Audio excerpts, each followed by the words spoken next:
got all the materials that you need. So now that you all have your materials and your childhood inspirations, you can start working with your sketches now.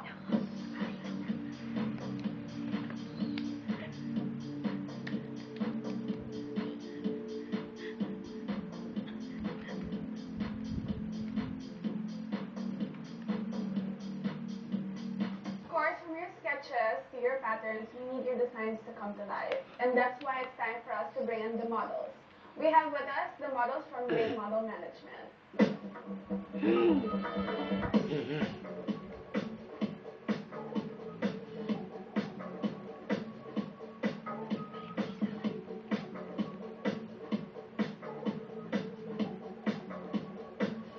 So, pinakita yung models. Actually, we were already picking out our favorites. Tapos, siguro I had like 5 favorites.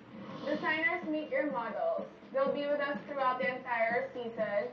And it's really important for you to develop a really good relationship with them because they could help make your outfit stand out and shine. The first pair is Kamei and Porty. Christine with Dino. My model is Farah. Farah with On. Okay yung body type niya. Saktong-sakto sa mga nagawa ko na before. So, familiar na ako sa ganung body type. Sa model ko na si Francis.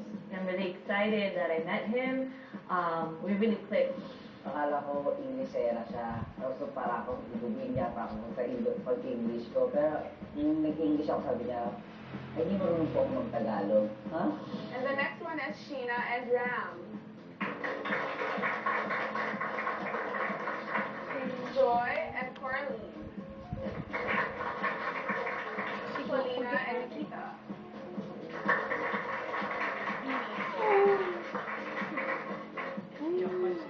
Jen and Kirby.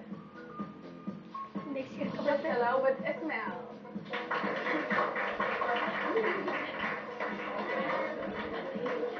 Faith with Renan. Luckily, I was able to get Faith. She was tall, skinny, model size, and she had a very nice,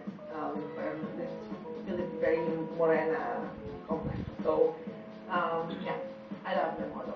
Christine and Hazel. Yung nabigay sa akin si Christine. So, ayun nga, hindi siya kasi masyadong matangkad. Tapos hindi pa siya naka-heels kanina. Pero kilala ko na siya before eh. Alam ko na ano siya, na binga siya. Ang favorite ko kasi si Jade eh. Jade with Anne. Given a chance na pagpapalitin kami, parang hindi ko rin po kaya ipagpalit kasi ako rin yung hihirapan. Tsaka ito competition. Dapat alam mo yung magaling para sa sarili. Next is Sarah and Nara. Buan! Buan! Jessie with Erica. Buan! Hindi ko mabalot ang mata ko. My model is Jessie. She's Aussie. I think like a very fun and outgoing, happy, bubbly kind of character. Her design, she was explaining, it draws from a carousel scene and reminisces of her childhood. So it's sexy, it's exciting, it's also fun and innocent at the same time. So I think with me modeling it and her design, I think we've got a recipe for success. Super nice niya. Tapos, yun, nag-usap kami, yung gano'n. Tapos, natuwa siya sa design ko. Kate with John. Monica and Chad.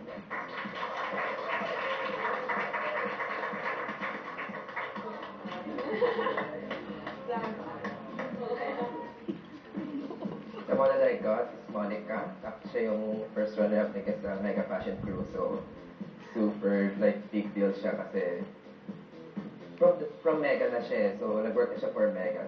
My first impression of Chad was, he was quite quiet because I was thinking na, like, someone who would be really excited and like, spontaneous. But he was really quiet, so I guess he was nervous. And he discussed with me his design.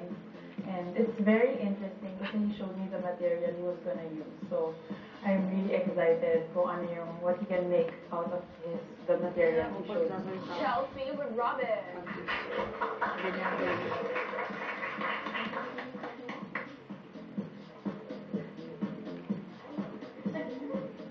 Si Chelsea, nung una, makita ko pa lang siya nung nasa labas sila, sabi ko, oh my gosh, kaya parang kilala ko siya. Siya yung nanalo dun sa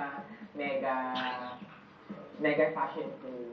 So parang kahit ito lang yung maging model ko, okay na. So, nung tinawag ako, parang ang alam ko yung last, yung model ko, tapos biglang siya pala yung napunta sa akin. So, thankful naman ako. Looks young.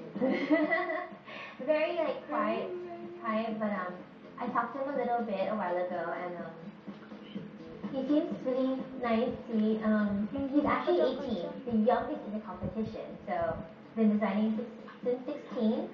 So props to him. Follow your dreams. Sa tingin ko yung concept ko, kasi more on futuristic ako. Tapos yung case ni Chelsea, parang more on modern women. So, nag-click naman sila. He was telling me about how it's going to be a pencil cut dress with a vest, and his inspiration was Matchbox. So I'm really excited to see what he's going to come up with. Okay, last but not least, May with Mary.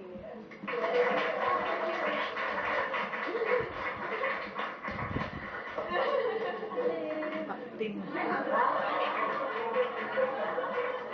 love it. When I met my model, May, well, of course, I like her because she's tall. Tatanungin ko sana anong kinakain niya nung bata siya, carrot. Kasi wala ko nun eh. Anyway, yeah, she's sexy.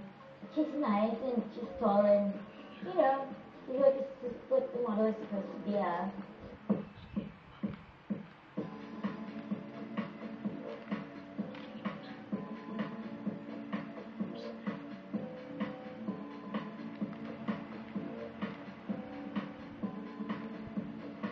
Still to come, the designers put all their efforts in creating their masterpiece. Nagpatulong sa akin si Dino nung talk kasi More from Generation Mega.